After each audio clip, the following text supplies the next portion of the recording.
The full Maul scene from Solo, a Star Wars story, has been officially released online. For the most part, critics felt the spin-off, while an entertaining ride, played things relatively safe in its depiction of young Han Solo's origins. Even those who enjoyed Solo would admit it didn't offer much in the way of surprises until the very end. That is, in the film's third act.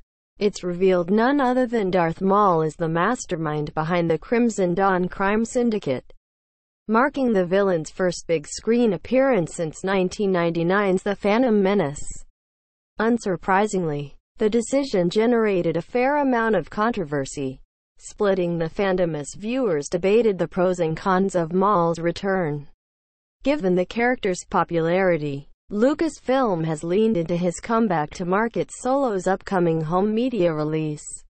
Earlier today, 2 new promotional stills of actor Ray Park in costume were unveiled.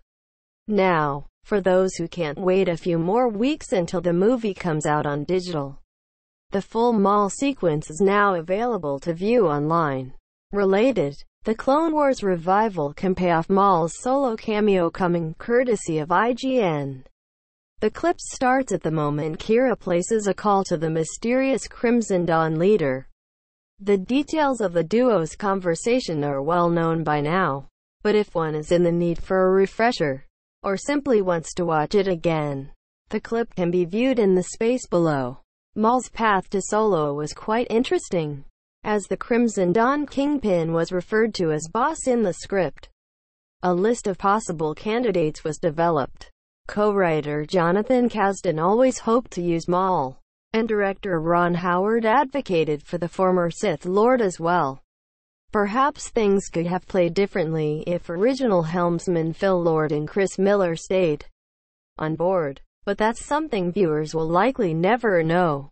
One does have to admire the choice the creative team went with, as it demonstrated a commitment to unifying the canon across all mediums, whereas the Marvel Cinematic Universe maintains a division between its film and TV properties.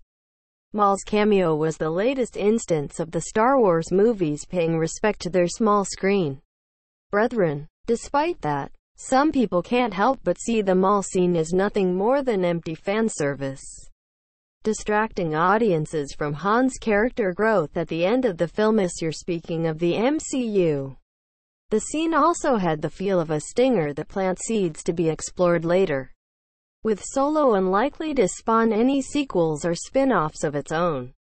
The onus will be on the Lucasfilm story group to find a proper conclusion for this story thread.